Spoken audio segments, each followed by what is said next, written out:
नमस्कार, मैं हूं अभिषेक कुमार और आप देख रहे हैं द राष्ट्र। स्वागत है आपका हमारे नए शो सत्ता के संग्राम में। हमारे साथ जुड़ेंगे निशांत। नमस्कार, स्वीकार करिए निशांत का। और आज सत्ता के संग्राम में बात करेंगे हम पश्चिमी चंपारण जिला के बेतिया विधानसभा की। आज हम बात करेंगे यहाँ की प्रत्याशियों की, बेतिया विधानसभा के इतिहास की और बेतिया में होने वाले चुनावी संग्राम की।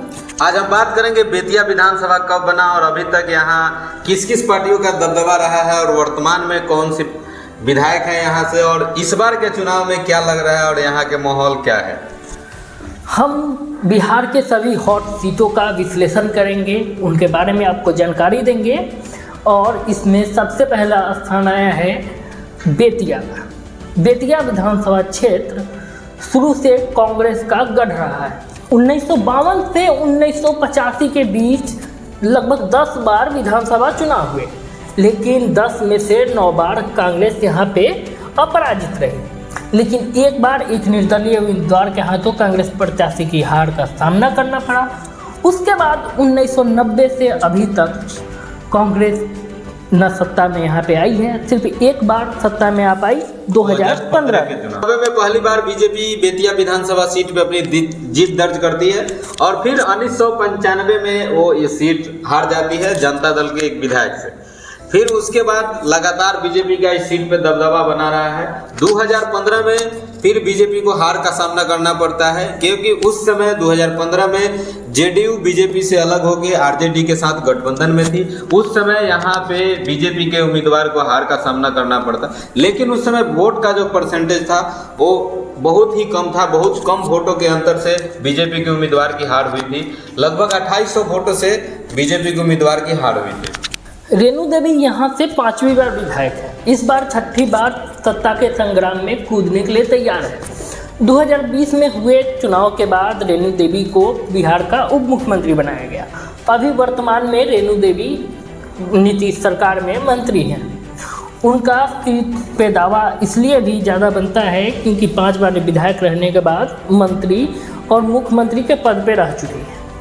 रेणु देवी जब भी चुनाव में जीतती हैं तो हर साल उनका वोटों का परसेंटेज बढ़ते ही जाता है। बीजेपी हर बार के चुनाव में पिछली बार के चुनाव की अपेक्षा अपनी बढ़त बनाए हुए रहती है। इसलिए दावा किया जा रहा है कि 2025 के चुनाव में भी बेतिया विधानसभा से सत्ता के संग्राम में रेणु देवी मैदान में उतरेंगी बीजेपी के तरफ से। लेकिन यह इस बार विधानसभा चुनाव दिलचस्प इसलिए भी होने वाला है कि मदन मोहन तिवारी 2024 के लोकसभा चुनाव में कांग्रेस के प्रत्याशी रह चुके हैं। क्या उनको यह सीट मिलेगी या फिर कांग्रेस या आरजेडी एक नया चेहरा तलाश करेगी? बात यहाँ पे जन स्वराज के जन आधार का भी है। जन स्वराज के भी नेता और पदाधिकारी बार बार बेतिया का निरीक्षण कर रहे हैं, बार बार दौड़ रहे हैं। पश्चिमी चंपारण के लिए बेतिया हॉट सीट है। इसलिए हॉट सीट है कि सत्ता का जो गलियारा है वो बेतिया में बहुत ही लंबा चौड़ा है। संजय जायसवाल जो पहले बिहार के भाजपा के प्रदेश अध्यक्ष रह चुके हैं, वो बेतिया से सांसद हैं। उनका भी साख इस पे दाव पर रहता है कि बीजेपी पश्चिमी चंपारण लोकसभा क्षेत्र से या जिले से कितने सीटें लेके आती है। देखना बड़ा दिलचस्प होगा कि 2025 के चुनाव में जो जन स्वराज की तरफ से 3 प्रत्याशी जो है सत्ता के संग्राम में कूदने के लिए तैयार है बेतिया विधानसभा से। देखना ये होगा कि बीजेपी अपने पुराने प्रत्याशी पे भरोसा जता रही है या फिर नए उम्मीदवार को बेतिया के मैदान में सामने उतारेगी। इसमें सबसे पहला नाम और सबसे बड़ा नाम रोहित सिकारिया का आ रहा है, जो मेयर यहाँ के गरिमा देवी सिकारिया के पति हैं।